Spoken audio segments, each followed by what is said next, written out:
Champions trophy final fight నేపథ్యంలో విశాఖలో cricket సందడి ఎలా ఉందో మా ప్రతినిధి జార్జ్ అందిస్తారు. దుబాయ్ వేదికగా జరుగుతున్న ఛాంపియన్ ట్రోఫీ తుదిఘట్టానికి చేరుకుంది. మరొకసారి న్యూజిలాండ్ ఇండియా ఫైనల్లో తలబడిపోతున్నాయి. అయితే దీనికి సంబంధించి క్రికెట్ అభిమానులు మనతో ఉన్నారు. వారిని అడిగి మరిన్ని వివరాలు తెలుసుకుందాం. ఈరోజు జరగబోయే మ్యాచ్ ఏ విధంగా ఉండబోయే అవకాశం ఉంది, ఎంత స్కోర్ వెళ్ళే అవకాశం ఉంది? ఇప్పటికే మనం చూసిన సెమీఫైనల్లో న్యూజిలాండ్ భారీగా స్కోర్ చేసింది కాబట్టి ఈసారి ఎట్లా ఉండబోయే అవకాశం ఉంది? ఇది ఒక డిఫరెంట్ పిచ్ అన్న. అపార్ట్ ఫ్రమ్ పాకిస్తాన్ ఇది చాలా డిఫరెంట్ పిచ్.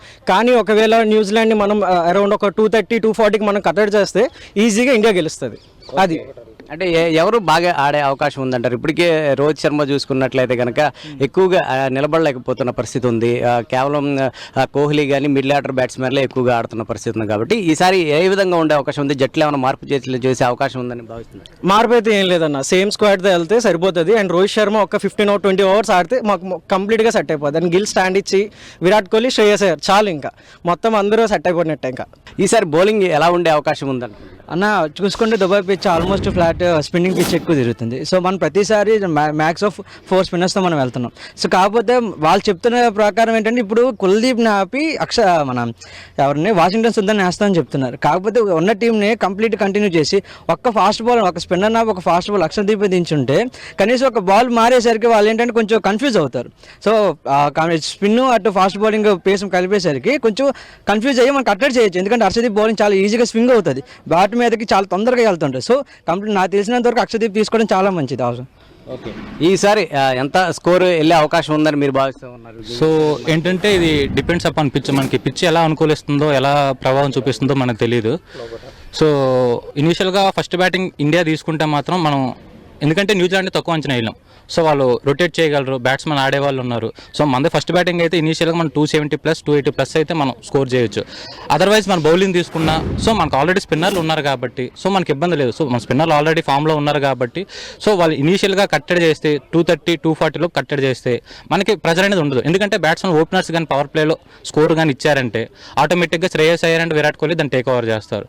సో నాకు తెలిసినంత వరకు ఇనీషియల్ ఫస్ట్ బ్యాటింగ్ అయితే మనం 270 తీసుకోవాలి. అదర్వైజ్ మన బౌలింగ్ అయితే 250లో ఆపితే మనకి ఇండియాకి గెలిచే అవకాశాలు ఎక్కువ ఉంటాయి. ఈ ఛాంపియన్ ట్రోఫీలో చూసుకున్నట్లయితే కనుక న్యూజిలాండ్ అలాగే ఇండియా ఒకసారి మ్యాచ్ ఆడింది. చాలా టఫ్గా జరుగుతుందన్న సమయంలో ఇండియా అలవోకగా గెలిచింది. కాబట్టి ఈసారి ఆ టఫ్ ఉండే అవకాశం ఉందంటారు? ఈసారి ఖచ్చితంగా టఫ్ అయితే ఉంటుంది. ఎందుకంటే both the teams are very good, చాలా బాగా ఆడుతున్నారు. సో మన కోహ్లీ, మన రోహిత్ శర్మ స్టాండ్ అయ్యి మంచి ఇన్నింగ్స్ ఇస్తే డెఫినెట్లీ మనం గెలుస్తాం ఖచ్చితంగా. ఎలా ఉండబోతుంది అనుకుంటున్నారు ఈసారి మ్యాచ్ జరగబోయే మ్యాచ్? కొంచెం రసవత్తరంగానే ఉంటుందని అనుకుంటున్నాను. ఇంకా కొంచెం ఎక్కువ టైం ఆడతారని నేనైతే అనుకుంటున్నాను.